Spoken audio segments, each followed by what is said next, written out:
Welcome, everyone. My name is Beth Lissman, and I'm deeply grateful to serve as the United Nations representative for the Loretto community. We welcome you here today to this fireside chat with the Angel Band Project. We're deeply grateful to have you with us this afternoon.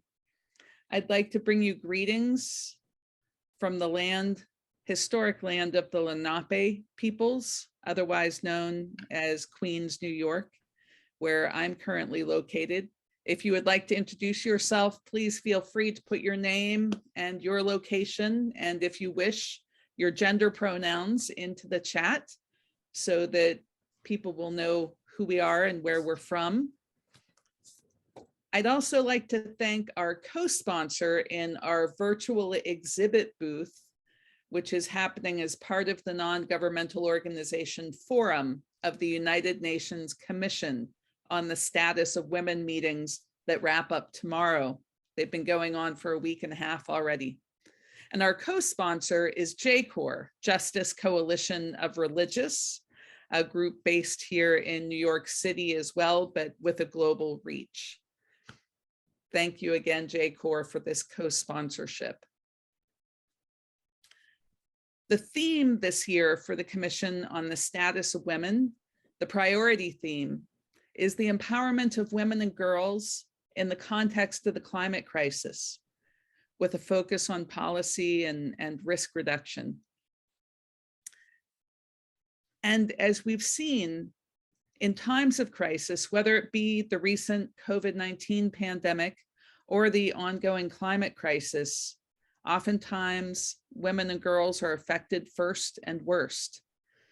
There's been a huge increase in domestic violence and sexualized violence documented all around the world.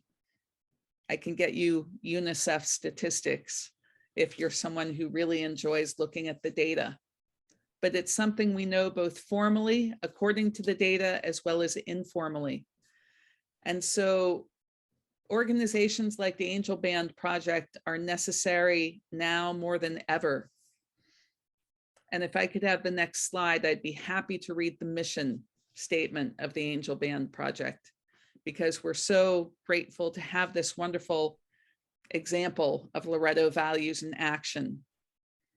So Angel Band Project's mission is to use the power of music to provide healing, raise awareness, and promote positive social change for survivors of sexual and intimate partner violence. And to moderate our discussion today with the executive director of the Angel Band Project, Rachel Ebling, is our current intern, Meta Stevens, a 2020 graduate of Narings Hall High School, and soon to be a 2024 graduate of Fordham University. Meta, I gratefully turn the program over to you. Thank you so much, Beth, for that introduction. And I'm very excited to be here with Rachel Ebling today. And I want to start us off first with a question of just, can you tell me a little bit of background on your organization, as in when were you founded, and a little bit about your story?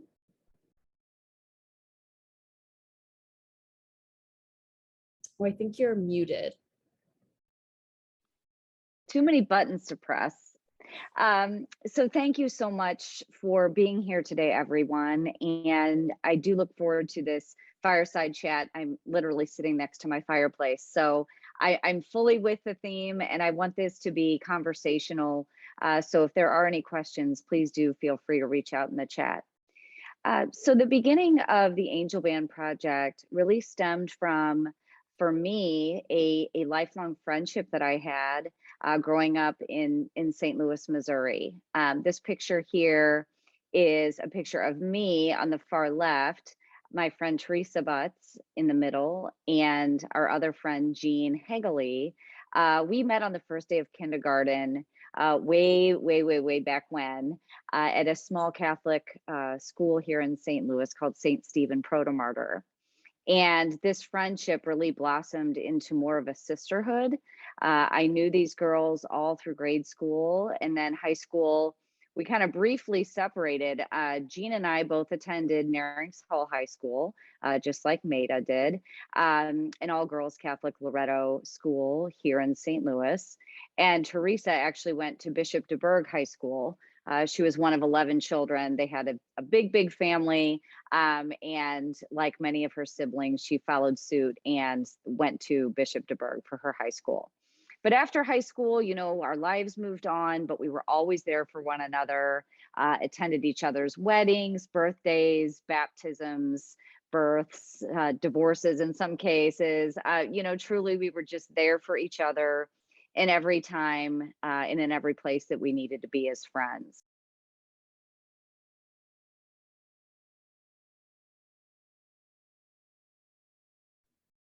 Oh, I think you're accidentally muted.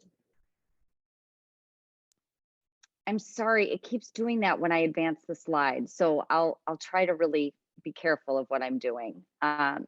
So anyway, this is a picture taken in London when Jean got married. So Teresa's on the left and I'm on the right.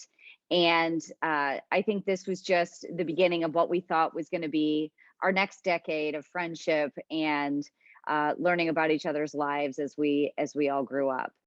But sadly, that kind of fell short of our plans when in 2009, one of Teresa's wonderful friends who became an intimate partner of hers in Seattle, Washington, Jen Hopper, she and Teresa had decided to move in together in their home in the South Park neighborhood of Seattle.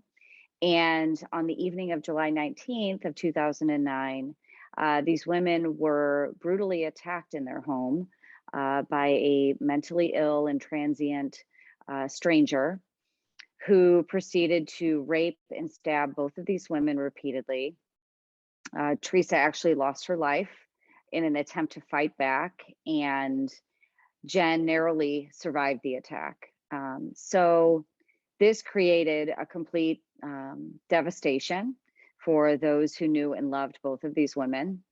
And it was in the aftermath of the grief and in the funeral and memorial service for Teresa that Angel Band Project started to be born. Teresa was from a very musically gifted family, and Jen herself studied theatrical voice at the Boston Conservatory. So these two women, their lives were entrenched with music, and we found such solace and comfort in the music at her funeral and just in the days and weeks following that Angel Band seemed to be a natural way for us to cope and to heal and to move on. So we organized ourselves in an effort to use music as a way that we would not only honor Teresa's life, but also raise money for programs that support survivors of sexual assault. And so in those early days, really our goal was to capture the energy and the healing from the music that we had witnessed and put that into a benefit album, which we released in 2010. So that was kind of the formative years of Angel Band Project, using music as a tool for raising awareness on this issue, one that is so prevalent in our culture. 1 in 5 women in the United States and 1 in 71 men will be sexually assaulted in their lifetime. So when I learned of this statistic, it really hit home with me. You know, I'm the mother of 3 girls. I have a mother, so there's 5 women right there. And globally, this is an even more rampant, really its own pandemic, being 1 in 3 women in the world will be beaten in her lifetime.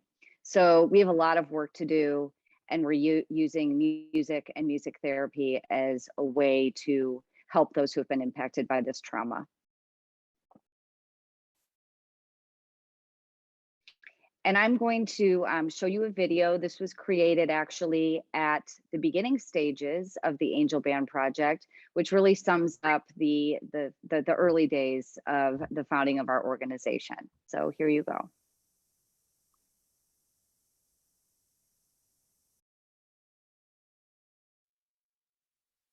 Precious Lord, take my The vicious, deadly attack sparked frustration and fear tonight in one Seattle neighborhood. Early Sunday morning, 2 women were brutally raped and stabbed in their South Rose Street home. One of them, 39-year-old Teresa Butts, died. Investigators are calling it shocking. Our in-depth coverage. I am worn through the storm, through the night. Lead me on to the light. Take my hand, precious Lord, lead me home.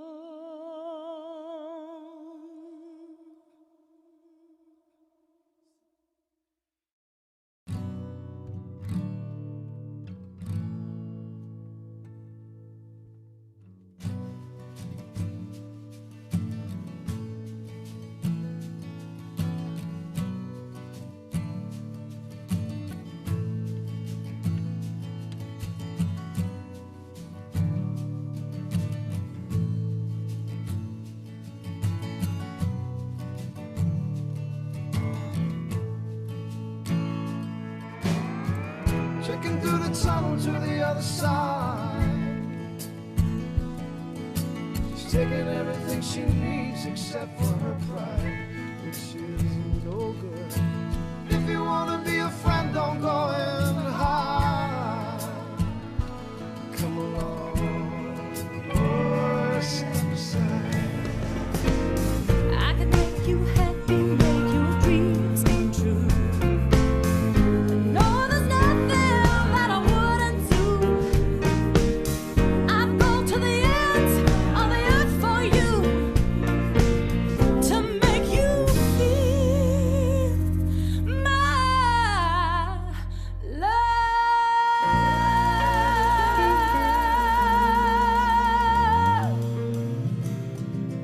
And I take you with me where I go, and I never go alone. If there's one thing I hope you can know, I'll take you with me where I go. And I wonder where you are. If the pain ends when you die. And I wonder if there's some better way to say goodbye.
Lord, my angel, come stand by my side.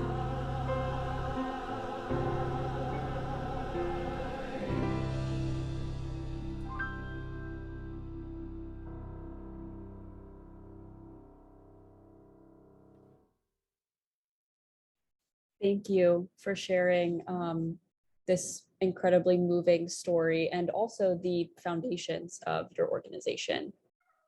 So your areas of focus are healing survivors, advocating for them, and educating people on the prevalence of sexual violence in order to create more empathy for survivors. So where do you mostly do this work? Our work currently is in 3 different cities. We work here in St. Louis, where Angel Band Project is based, as well as in Seattle, Washington, and in New York City. Seattle, because that was where this tragedy happened. And then New York City, actually, due to Teresa's brother, Norbert, who you may recognize his name, Norbert Leo Butts, and his voice was just in that video. He is a very talented actor and singer, Broadway actor who got us a grant initially in 2017 to start a program in New York. And we actually partner with NYU's Nordhoff Robbins Center in New York City to offer programs there now as well. So currently those are the 3 cities that we're working in and serving. So we're deeply grateful for your time with us today, Rachel, and taking time out of your busy work. I know you all have a concert coming up soon, or you'll be speaking at a concert here in New York City, right? I hope you have information to share about that. Yes, that is true. Just next Saturday night on April 2nd, we've been invited to be a part of the New York Choral Society's first concert that they've had in person in 2 years. And the theme of that is love in action. They are going to be focusing on first responders and those who really did amazing work throughout the pandemic in New York City. And since we do have programming there, we were invited to share our story of bringing telehealth programming into play for all of our workshops throughout the cities we serve, one of them being New York. So if you are in New York City and can join us on Saturday, April 2nd, I will have a slide, hopefully, that I can share at the end of this program that will lead you to that. And I'll also put the website on the chat as well.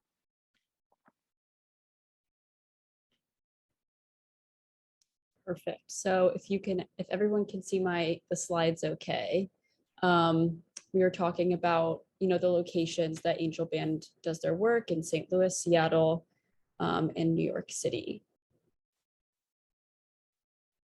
So yes, I just wanted to talk a little bit because some people don't know a lot about music therapy and how it is used, particularly when addressing trauma. So I wanted to touch on what trauma-informed care is, and it's an approach that we use in all of our programs. This is where individuals and organizations that work with trauma victims realize, recognize, and respond to trauma's vast prevalence and the impact that it has on someone's general functioning, while also actively resisting re-traumatization. And we do that through creating safety, really stressing trustworthiness within our groups, encouraging peer support, collaboration, and empowerment of the individuals that we work with.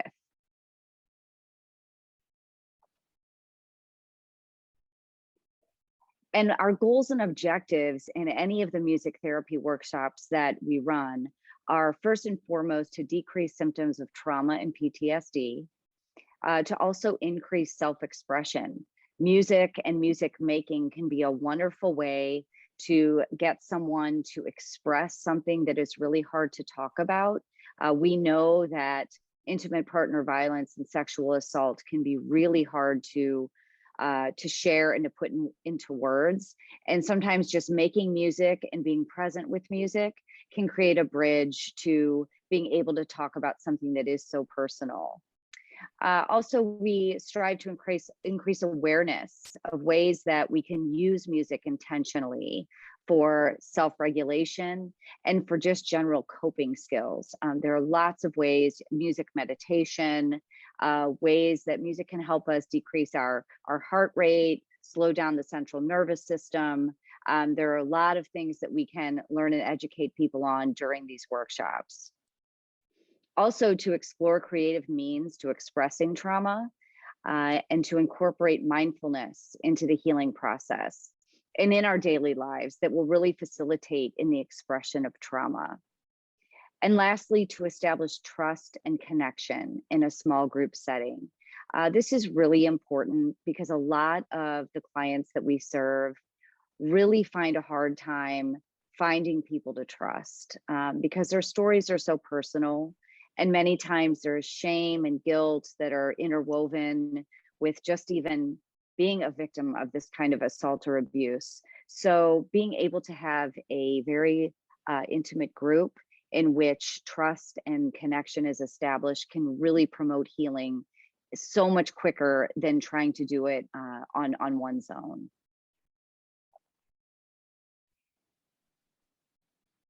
And some of the music therapy strategies and interventions that we use to meet these goals and objectives. One is therapeutic songwriting. It can be incredibly empowering for someone to share some of their experiences, putting that into the form of a story, which can then be woven into a song. It can be really a wonderful healing tool for somebody to see that their story can be put into an artistic element, and other people then can hear what that piece is. It can be very empowering. We also use lyric analysis, bringing in songs that might have relevancy to the person's experience and really talking about and breaking down, what is this song really about? How does it speak to me? How do I relate to what the songwriter was expressing? Those kind of sharing techniques in a group can really promote, again, that connection and that trust within that group. We also like to use drum circles. Banging on a drum in a group can be really releasing and cathartic when you're holding a lot in. Just the process of beating on a drum, quite literally, can release some of the emotion and the trauma that we hold in our bodies. So that can be a really effective kind of icebreaker when we start our workshops, because everyone gets the chance to give and to take, to listen and receive. It can be really, really a wonderful way to engage immediately for those who might be uncomfortable in a music space. Like I said, we also do a lot of spontaneous music making. For example, at NYU, where we have access to hundreds of instruments, sometimes people just choose an instrument that they might want to use for their self-expression. And this can really be a creative way to not only use music as a way to express oneself, but also to explore what kind of emotions go with different instruments. It can be incredibly powerful to witness. And lastly, I talked about music for meditation, relaxation, and mindfulness. So some of our groups solely focus on this last element, because it's very hard when you've endured this kind of trauma to really get out of your head and to be fully present. Being present is something that survivors struggle with. And so we can use the tools of music and mindfulness to foster that just being present and being okay in the moment, which is really important to overall health and well-being. And Maida, I think the next video, this video is actually going to show you one of our groups in action. This was taken in Seattle, and I think it'll give you a good picture of what music therapy looks like.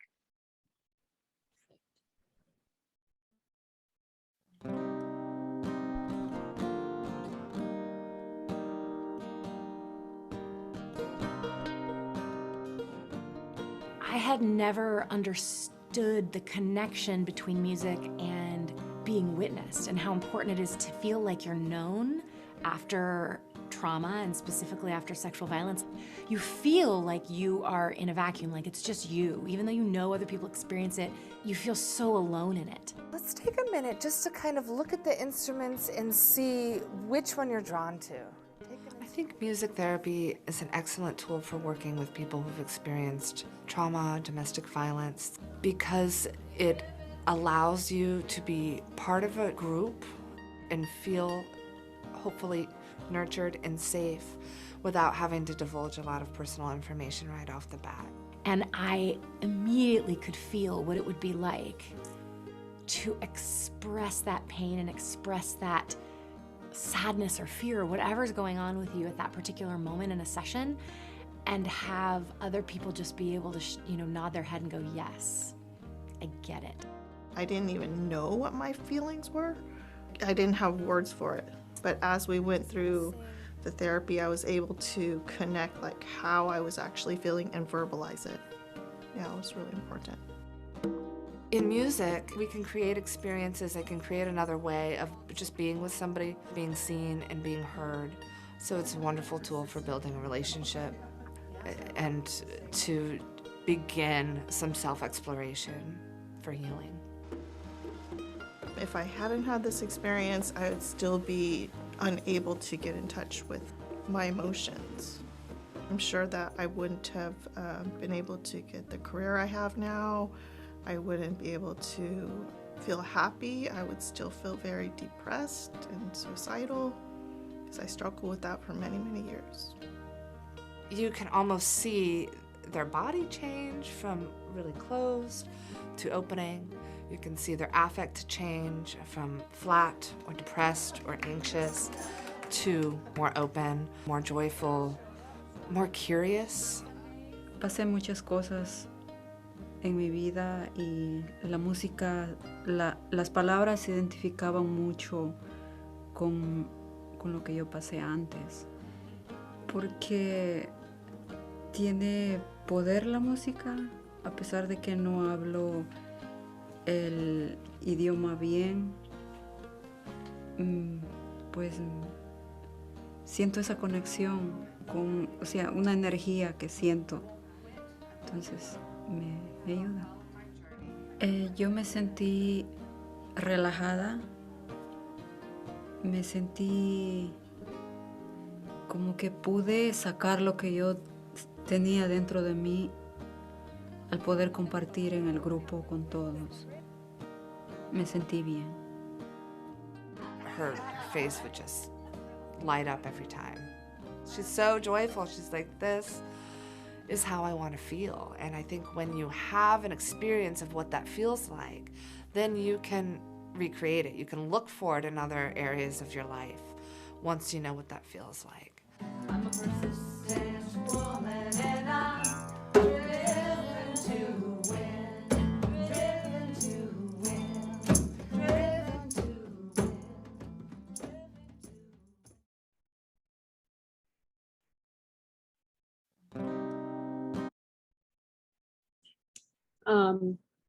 Thank you for helping us understand and giving us that really great description of how your programs run. And I have just a few more questions about your work. One being, how has the pandemic changed the way you work? I would say the biggest change obviously was the ability to meet with people in person. Music therapy is one of those type of interventions that we feel is truly best experienced in person. But through the creativity of our music therapists, we were able to shift to an online telehealth format almost immediately. We had programs that were taking place in March of 2020 that within 2 weeks were converted to a telehealth program. So the wonderful thing about this technology is that it has allowed us to actually serve more individuals, particularly those who live maybe in rural areas where it's hard to find services that they can join that are right there in their communities. So we've been able to serve more people in that format. And it's also made us look at what else can we do to use technology to reach survivors. So one of those ways is we did a second version of our virtual choir. And I just share this slide because our One Voice virtual choir started in 2014. And we actually brought that same choir to the UN. This was pre-pandemic, but we collaborated with a group of singers that were in New York City, the New York Choral Society that I mentioned earlier, to raise global awareness of how music can really unite people. This was during the Orange the World Day, which is the UN Secretary General's kickoff to the 16 days of activism to end violence against women and girls. So once we had this opportunity to be on a global stage, it made us realize we could really utilize technology to reach and impact even more lives. And we didn't really understand that at the time until COVID-19 hit, and we were all forced to learn technology, some better than others, obviously, in my case today, but to really use these resources and these tools to foster communication and grow programming. So I'm very excited actually about some of the initiatives we're working on now to take this to an even greater level in the future and unite survivors all over the globe.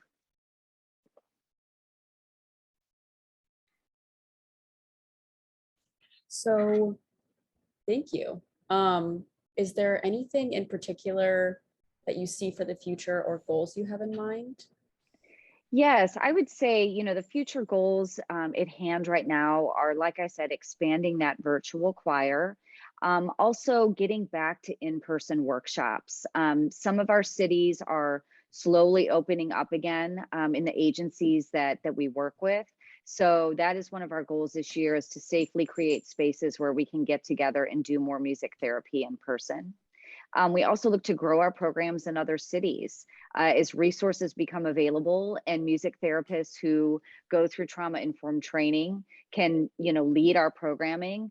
That is definitely a goal of ours, is to get into more places where we can deliver our services. And then also collaborating with other arts organizations. That allows us to amplify our mission when we partner with other organizations that use the arts to foster healing and community. So that is definitely something we want to pursue as well.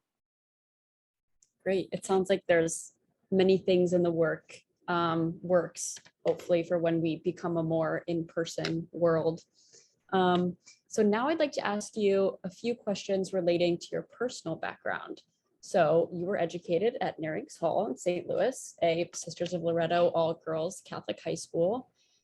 So how has your personal background prepared you for this role or calling?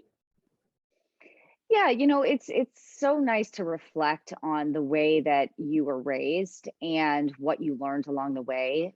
I was raised in the Catholic faith, and my parents really were my first teachers to always look for opportunities to help those who were less fortunate. And that was something that we started doing even in grade school and then into high school. Obviously did a little bit more of that as we matured and could understand how we could really help others through our lives. I remember in college, just during the summers in college, I actually started volunteering at a local shelter here that provided services to homeless pregnant women and to teens who were runaways. And just from going there each week, they weren't much younger than I was at the time, but I realized that they don't have very good support, in their own families and in their circles. So I started to realize the impact of one human being can have working with others just because you care. And I think that is what ultimately probably led me to doing this work, because I realized it doesn't take a massive effort to make an impact. You can just make a difference just by doing something that matters to you, to find that cause that you care about and try to put it into action. Right. So what would you tell, say, a student at Nerinx or a high school student who is looking to get involved with this type of organization or learn more about your impact? Yeah, well, I would say, the first thing is, if I'm talking to students, I tell them don't be afraid. Don't be afraid to do something that hasn't been done before. I didn't know what I was doing when we started this work, but I knew that I had a way to hopefully engage and make a difference. I didn't have all the answers, and I didn't really even have a plan. But once you start putting energy into something you believe in, other things ripple out, right, and have a positive effect. So I would say, don't be afraid. Ask for help. If I wouldn't have asked for help in the early stages of getting this organization together, it wouldn't have gone anywhere, right? So you do have to be humble and ready to find others that are good at what they do to help you out. And then also volunteering. I think that volunteer experience, finding something you care about and putting some time into it, can really lead to other things that you are passionate about. And so I'd say those three things are really important. And I do want to talk a little bit, just quickly, since we have a few more minutes, about the Loretto values. They really did influence ultimately the work that we do. And I'm just going to share a few thoughts on that.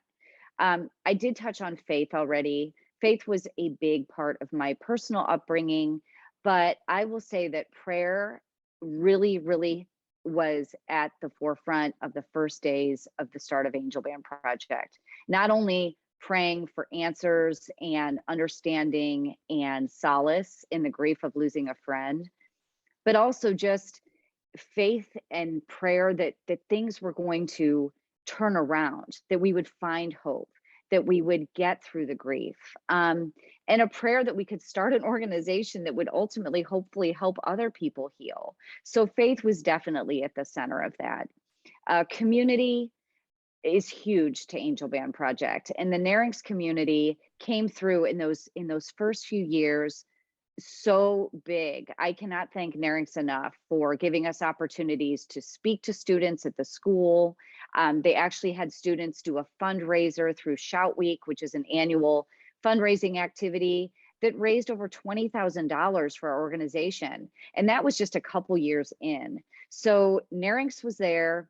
They became part of our community. We always say that, you've joined the band if you're a part of Angel Band. And I definitely look back at, those who helped us start that band off. And my high school was one of those communities that we tapped. The thought of justice. In the work that we do, we serve vulnerable people. We serve those who are traumatized. And in this work, we are looking for ways to elevate them as individuals and empower them to become thrivers back in their communities. So, justice is always at the forefront of the work that we're doing. We believe all of the victims that come to us are believed. We support them no matter what, that it's never their fault that they suffered at the hands of another person. So all of that really does combine into creating a community of justice. And lastly, on the token of respect, building respect for one another is really a priority for us in our music therapy workshops. By creating these safe spaces where all voices can be heard, we are demonstrating that respect for one another is really vital to the healing process and to well-being. So I do feel like these values that were instilled in me at an early age really did help to create faith, community, justice, and respect. Yes, definitely. I really like how you went through all of the values and really showed how they apply concretely to your work. Mm-hmm. How can people get involved in your organization, and in particular, how can one get involved if they maybe do not live in the 3 cities where you do your work, New York, Seattle, or St. Louis? Yes, and we can, bring presentations into different communities, bring our music therapists with us to educate and present on music therapy. We also encourage those who have any kind of music ability and want to share those talents with us. That's a way that they can get engaged as well. So, just because we're not in the same communities, we definitely encourage people to get involved with our cause. Yes, and as a Nearings graduate and current college student who's trying to find my passion, and place in the world, can you give me or anyone my age watching any advice for finding something we're passionate about and having it make a really positive impact? I would say, look for opportunities where you can use your voice. There are great opportunities in the world that we live in now to be activists, to share what we know, to share what really makes us feel like we are going to support others. And sometimes that can be right down the street. Sometimes it can be, a broader type of, opportunity that you might want to create. But like I said, I think not being afraid, not thinking that others have already figured out the answer to some solutions that really might need your voice, that might need the younger perspective. Students have a way of just being so fresh and new to opportunities that might be available. So I would say always, look for a mentor, don't shy away from using your voice. And even if you only have what you think might be 1 hour a month to give, that 1 hour might be the best use of your time that you have right now. So, start slowly, build it into something that you want to see change, and I think it will follow. Definitely. Thank you so much for these great answers and answering my questions. And I can turn it over to Beth now, if she would like to say anything.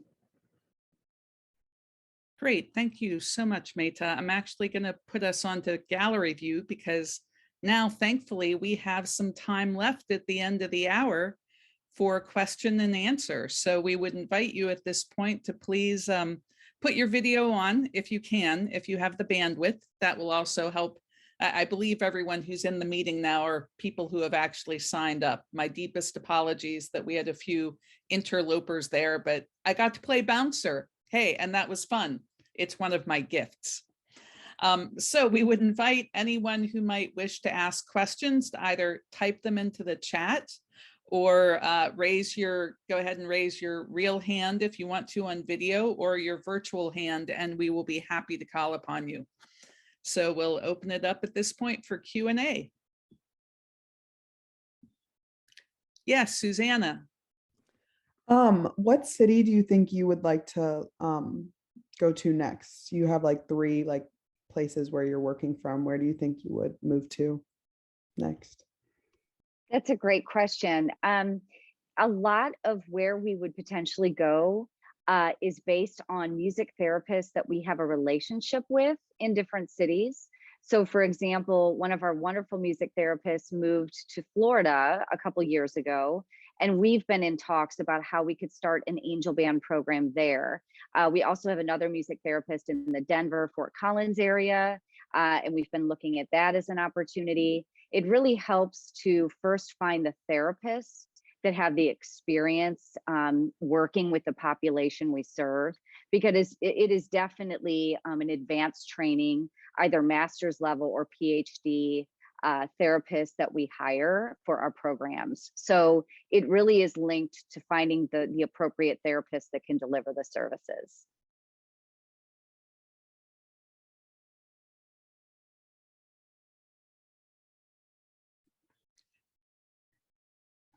And while we wait for other questions to surface, Rachel, I have a question for you. Having lived in, worked in New York and lived here part-time for the past several years, and knowing the scope of the challenge here, especially, what would be your dream for expansion? Well, it's been so, my hopes have shifted just a little bit, or not shifted, but paused, I would say. The pandemic really forced us to think about, how we deliver services, what are the most critical needs of the agencies that we work with right now. Survivors, you had brought up the statistics about, domestic violence and sexual assault cases did increase vastly during COVID. So, our struggle now is how do we now ratchet up our programming and rekindle those relationships in the cities that we serve? Because, counselors also really went through a lot of burnout, a lot of secondary trauma. They're trying to be there to provide support for vulnerable, isolated people. And that burden was a lot while they were probably struggling with their own personal challenges during a pandemic. So I think that, I'm trying to be realistic about what we can achieve. You always feel like you want to help every survivor out there that needs help. We're trying to find ways, like I mentioned, through the use of technology to be able to deliver some of those programs that we didn't think we could deliver before. So I think improving on the communication and technology so that our outreach can be greater is one of the biggest goals that I have.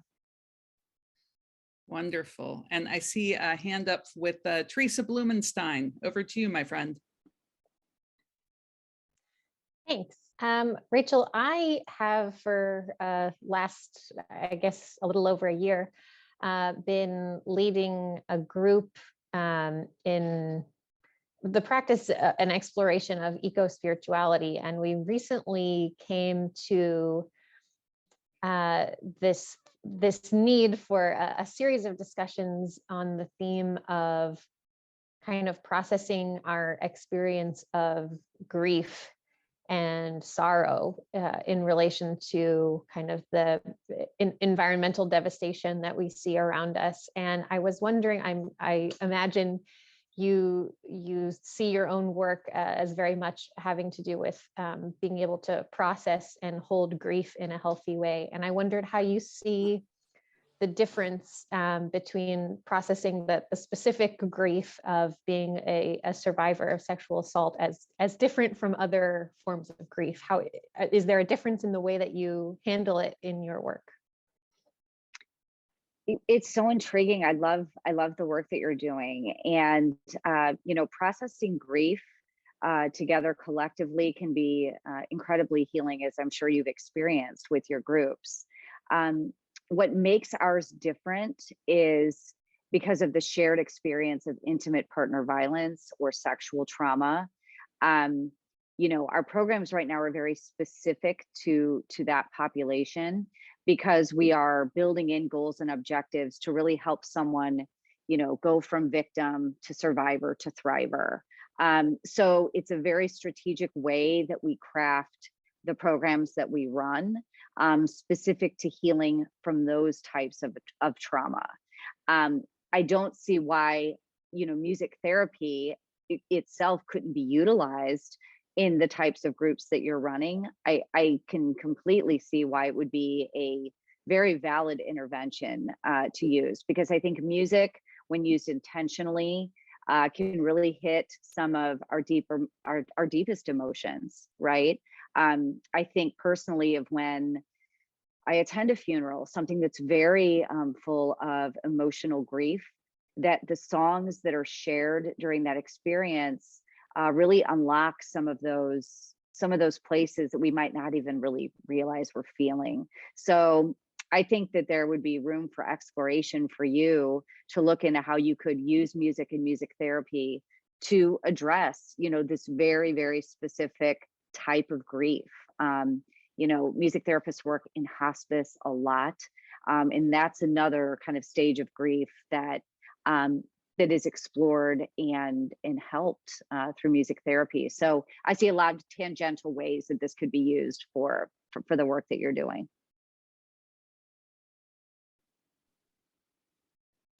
Thank you, Teresa. And thank you, Rachel, for that most appropriate response. What other questions or thoughts or suggestions do people have?